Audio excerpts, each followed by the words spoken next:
Are there any questions about the last lecture or about the homework assignment, which is due on Friday? Any comments? We're all okay? It's nice weather, isn't it? Yeah. So you should have gotten your midterms back now in discussion section. I looked over them. You did very well as a class. The mean, so the average score out of 49 was about 52. 52? You did exceptionally well. 42.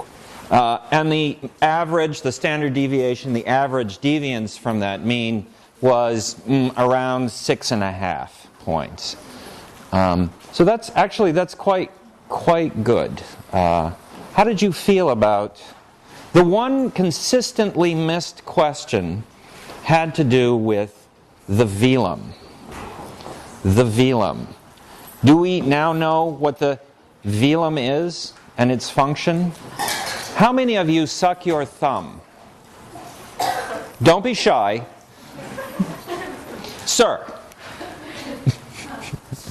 if you suck your thumb, the end of your thumb is at the beginning of your velum. Let us all take a trip down memory lane. It begins to mush back. I notice that your thumb is not in your mouth. Yes, you, ma'am. Go ahead. You can do it. It has to really go in there. That's. Go ahead. It's all right. It's dirty. Yeah. If you do that, you'll feel your velum. That flap of skin at the back of the roof of your mouth moves. When it moves up, what it does is close off the passageway that goes from your lungs and throat into your nose. And when it dangles, that passageway is open. So it's responsible for controlling whether air goes into your nose or not. And that's reflected in phonology, in phonetics, in whether the sound made is nasal or not. Okay? Raised velum, not nasal. That was the answer. Okay? Will we remember this for the next time? Good. Are there any other questions about the... Well, I started last time telling you a little bit about how we go from these sequences of sounds that chunk up into signs, into meaningful units, into larger units. And in this case, the larger units are words, and the meaningful chunks are what we call morphemes. This is the study of morphology, and that's our next subject now. And I showed you this by pointing to a series of related words, these in fact. So over here you see a bunch of verbs, read, do, see, like, and so on. And here in this column you see exactly these verbs, read, do, see, like, and so on, with an extra 2 syllables at the end, able. And these two columns are similarly related. What we're seeing here is that these words are made up of 2 parts, each of which has a meaning. So each of which is a sign. One of those parts is the verb you see in the first column, and the other part is this affix or bound morpheme, able. Together, these two things mean something like, well, readable means something like able to read. Yeah, so something is readable if you are able to read it. These words all belong to the part of speech adjective. And so what we're seeing here is it's possible to take a verb, put able on the end of it, and result and get and come up with an adjective that means able to be. Yep?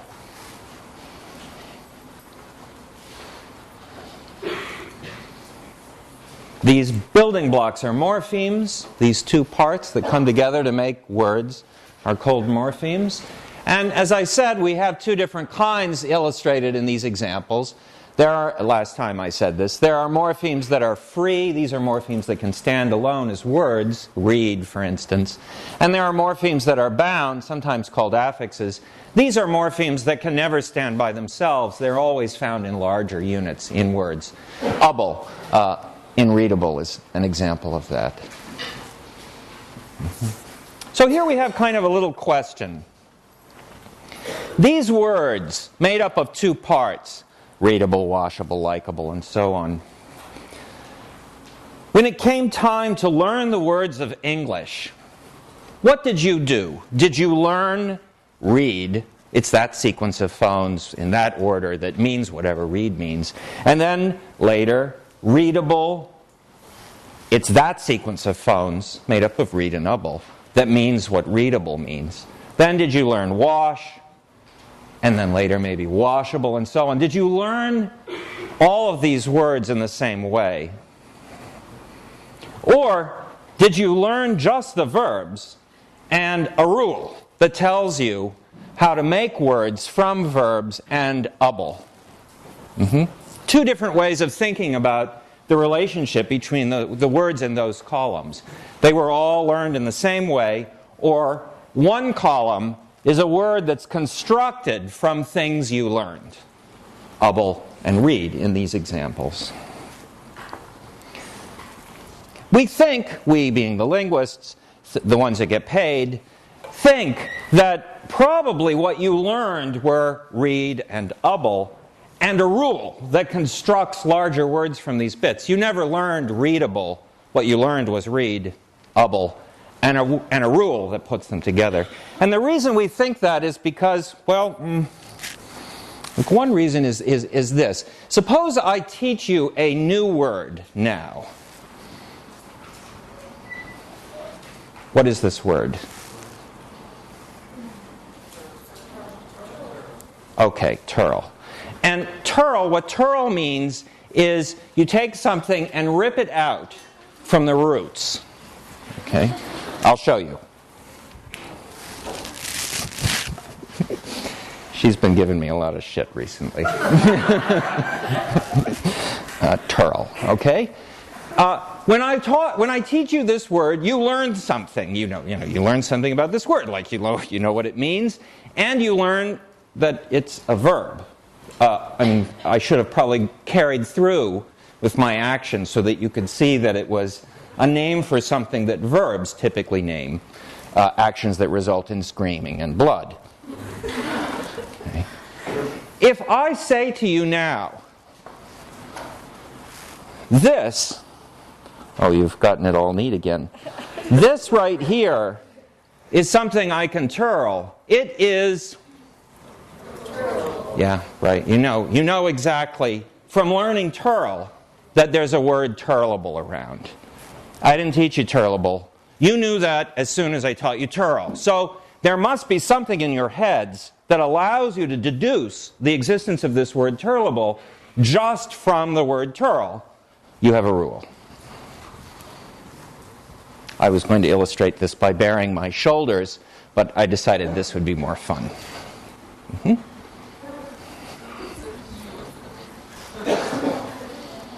And much less disturbing for all of you. So somewhere in your head, in some fashion or another, it seems, is a rule like this one. Morphology studies these rules, the rules that take morphemes, bound and free, and construct larger words from them. So what we'll do today is just learn a few of those rules for English. Yeah? We'll just learn some of the rules and the morphemes that these rules apply to build larger words. Right? So I'll just run through a number of these and tell you about them.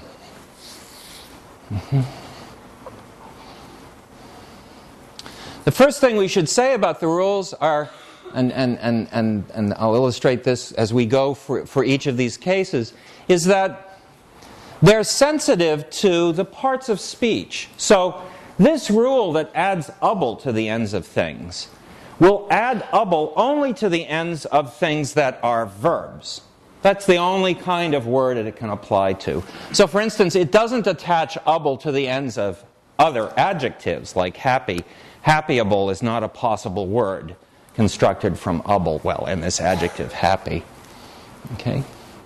That's indicated here in this little formula, this plus this equals, with, again, this star, which we'll keep using. We've used it before when we were doing phonotactic constraints. This little asterisk indicates a form that is not grammatical, a form that is not appropriate for the language that we're looking at. In English, this isn't a possible word. It's not a possible way of constructing something from able. And the reason for that is because able attaches only to verbs. Here's a bit of terminology. Affixes which add on to the ends of things. So bound morphemes that attach to the ends of things are called suffixes. Able is a suffix.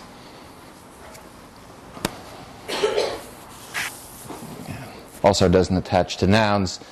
Able doesn't go on the noun rug, for instance. Ruggable isn't a possible word. Only verbs. Okay? So we could write the rule like this. Able attaches to the end of a verb, and what it makes is an adjective.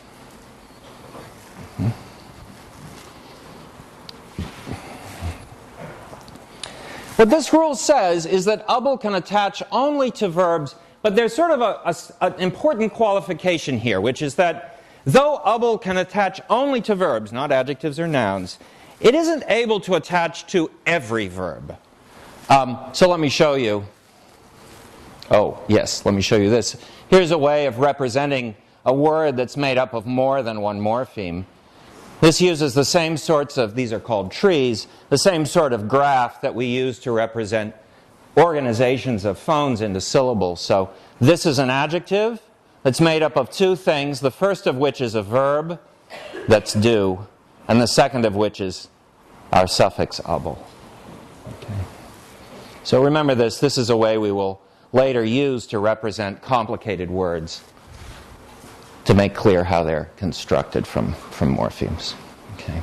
So here's the example that illustrates that able, though it can attach to verbs, cannot attach to every verb. So for instance, it's not possible to put able on the end of this verb, die. Dieable isn't an adjective. Yeah? Do you agree? Yeah. And it's not possible to put able on this verb, arrive. Arrivable. Arrivable? Is that a possible? Okay, no. And similarly, it can't go on this verb, appear. Appearable doesn't sound good. Mm-hmm. In these cases, the reason for this is probably something to do with the meaning of able. As I said, the adjective formed from able means something like able to verbed. This is something that is able of, something that is verbable is something that can be verbed. Yeah? So for instance, this is turlable because it can be turled. Yep. Anissa is killable because she can be killed. Yeah, a lot of shit recently. So much. But I cannot die Anissa. Right? Die doesn't take an object. Die doesn't have a meaning that tells you something about an object. And so the little meaning formula here does not work for die. I can't say Anissa's dieable for the same reason that I can't say I died Anissa. Now, of course, I mean here the verb die that is related to the result of killing. I could dye Anissa blue. It's been a thought.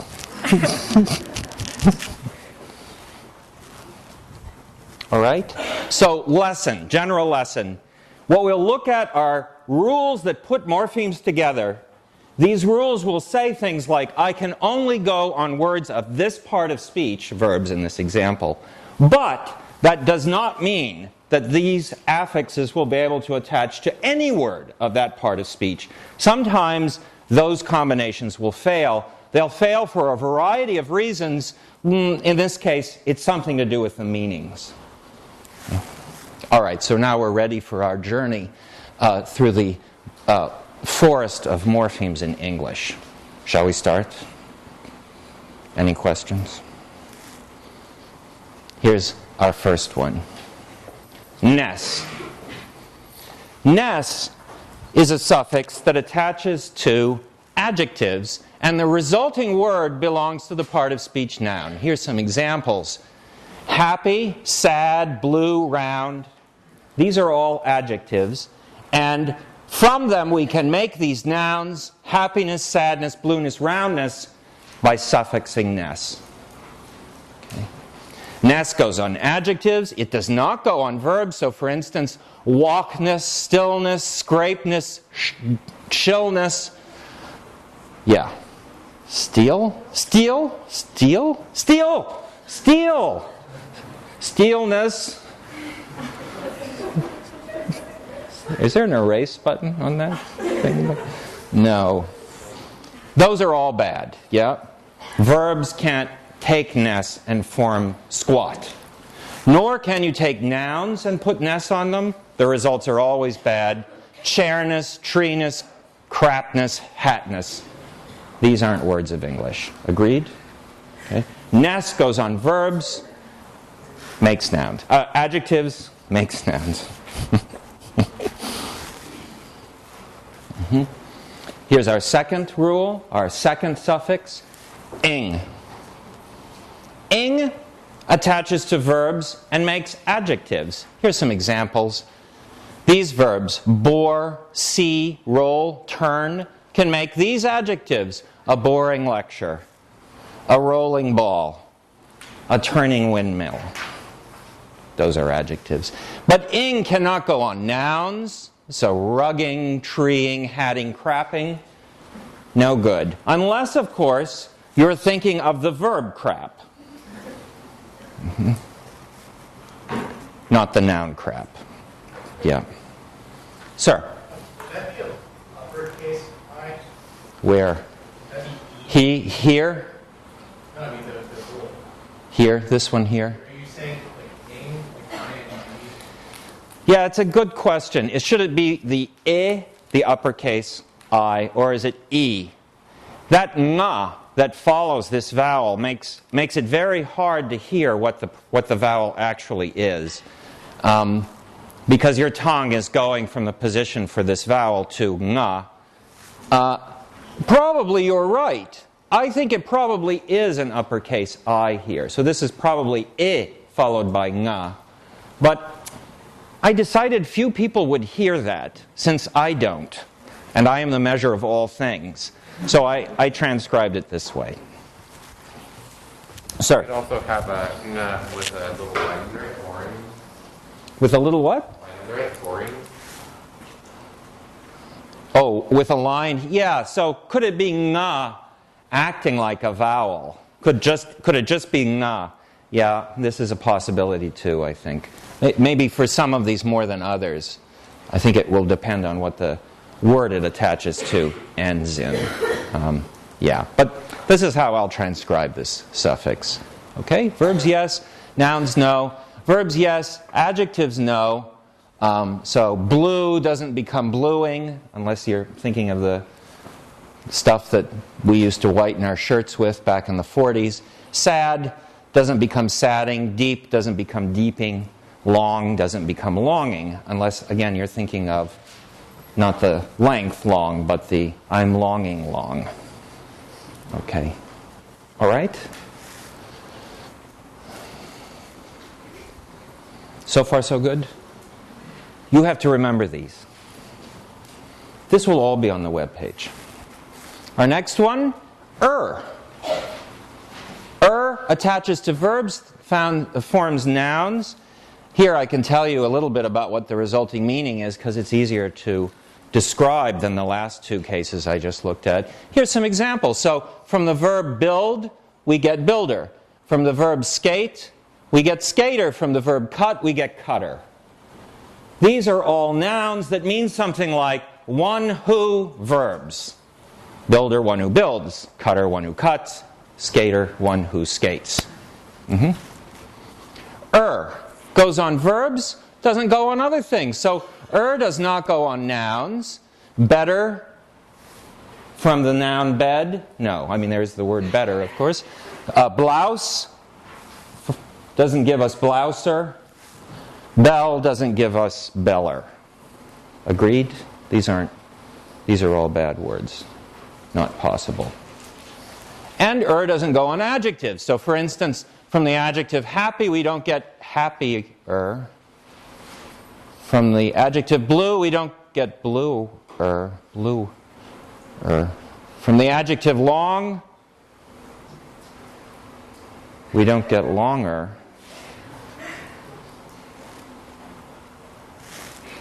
There's another one that goes on adjectives.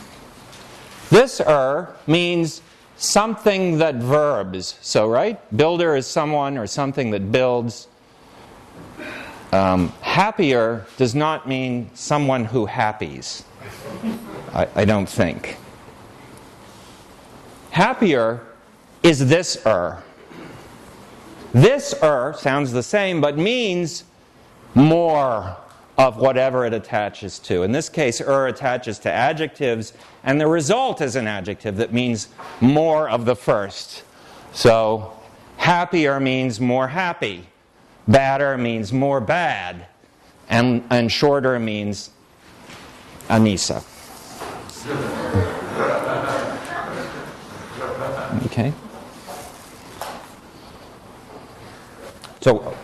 So don't be confused. Two ers attached to different things mean different things, give you different words.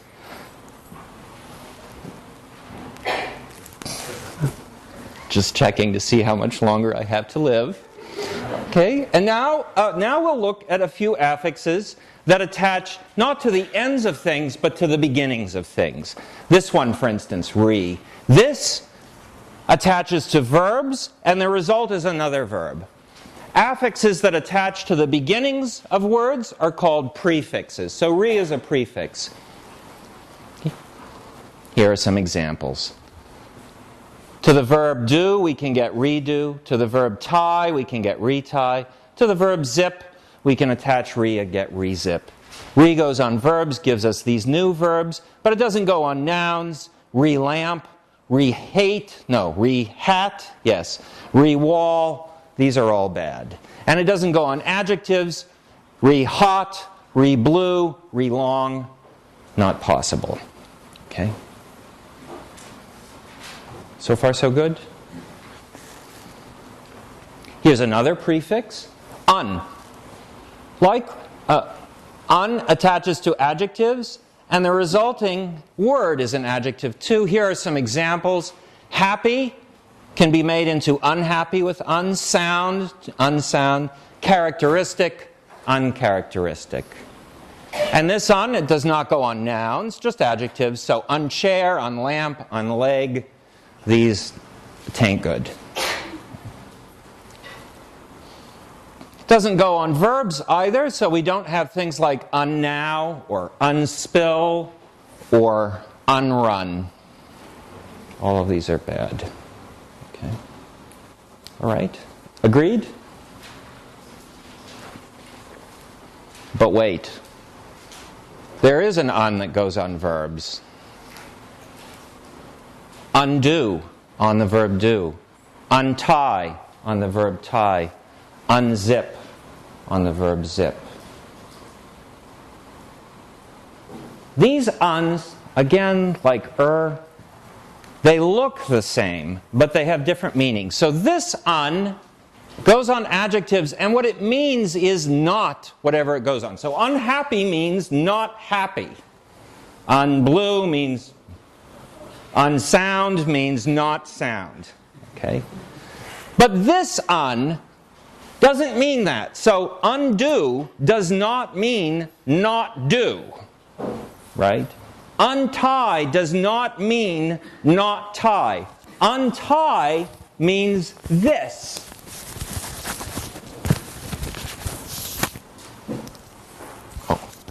right?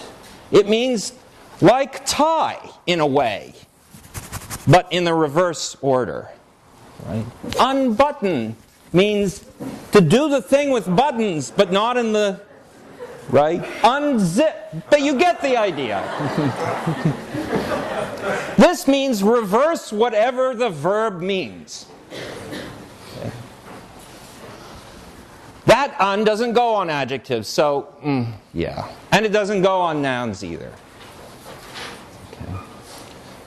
So this is a place where morphology is confusing because there are more than one morpheme that look the same. They sound exactly the same, but they mean different things. And often, as in this example and the one with they make different classes of words, verbs in this case, and they attach to different classes of verbs in this case.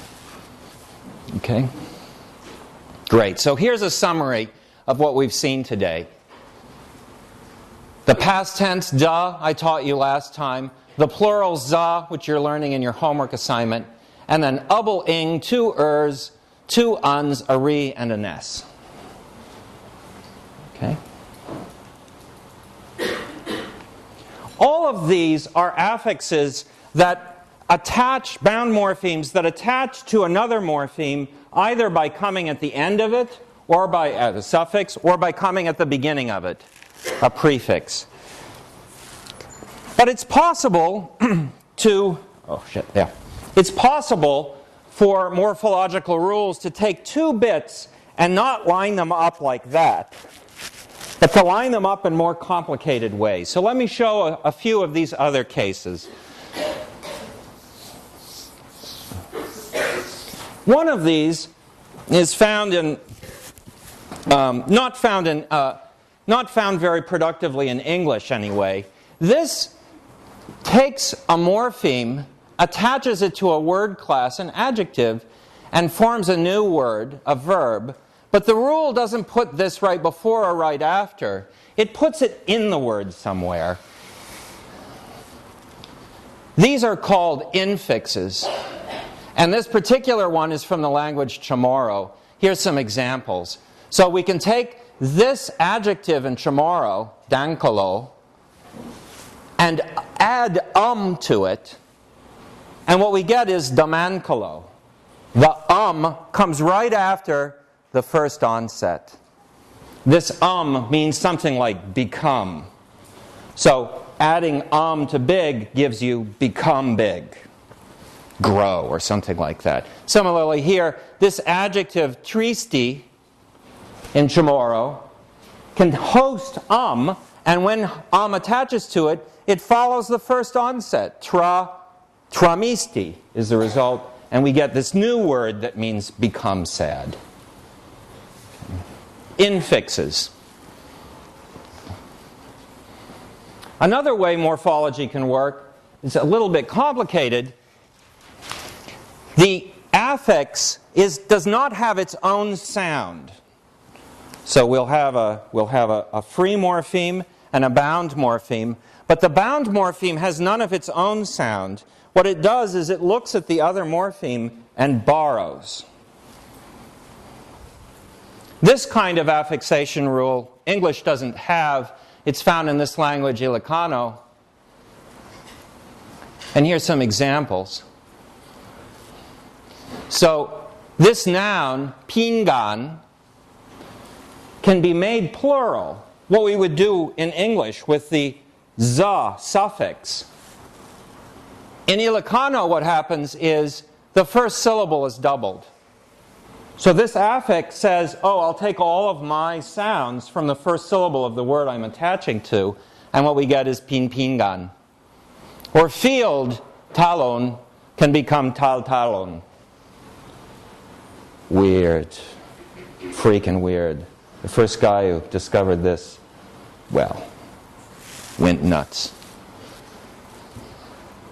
Yeah, I think that's true. This is called reduplication. This kind of affixation.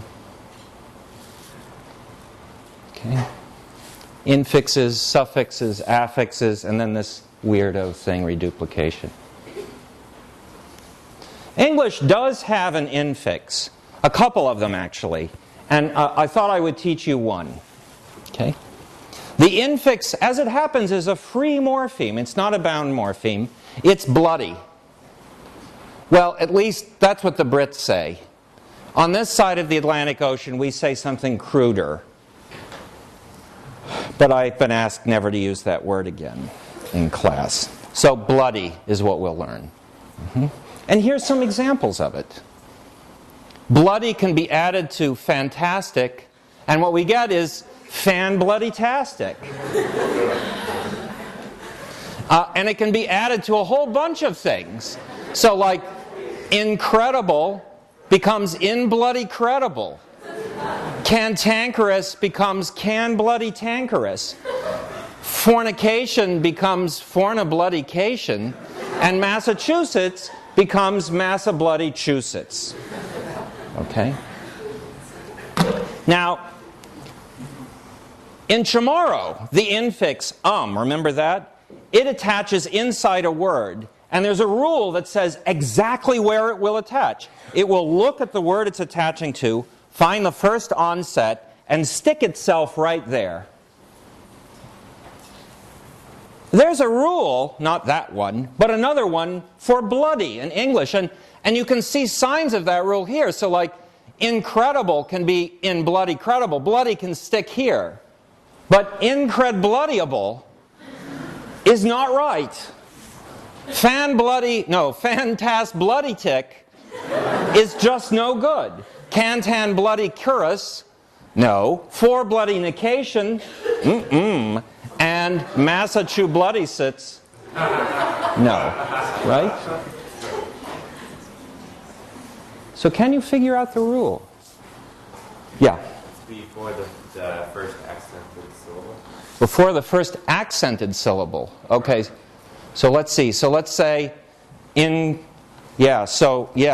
So let's see. Pay attention to incredible. So incredible. So the second syllable there has a little bit of stress, right? A little bit extra amplitude, more sound. It's louder. Incredible. And it's right before credible that bloody can stick. And fantastic. Yeah, tas is the syllable that has the loudest volume. It's getting this little stress. And bloody can stick right before it. Fan-bloody-tastic. And fornication, K has the main stress there. It's that syllable that's the loudest. Yeah? Does that seem to work? How does it work for this case?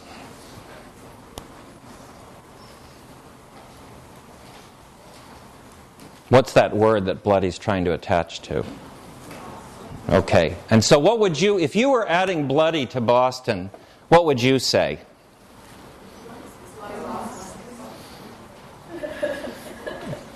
But what does that mean, bloody Boston? So if let me ask you this. Who said bloody Boston? Was that you? Okay. So let me ask you this. If I say Massa-bloody-chusets, is there any blood? No, I'm kind of just saying, what does bloody mean? I have no idea, actually, there. But if I say bloody Boston, is there blood there? Not there either? Bloody Boston. Bloody Boston. Bloody Boston. Really? Can you say bloody Boston? Bloody maybe you can. I was going to say no. Bloody Boston. Boston bloody. In fact, Boss Bloodyton also bad.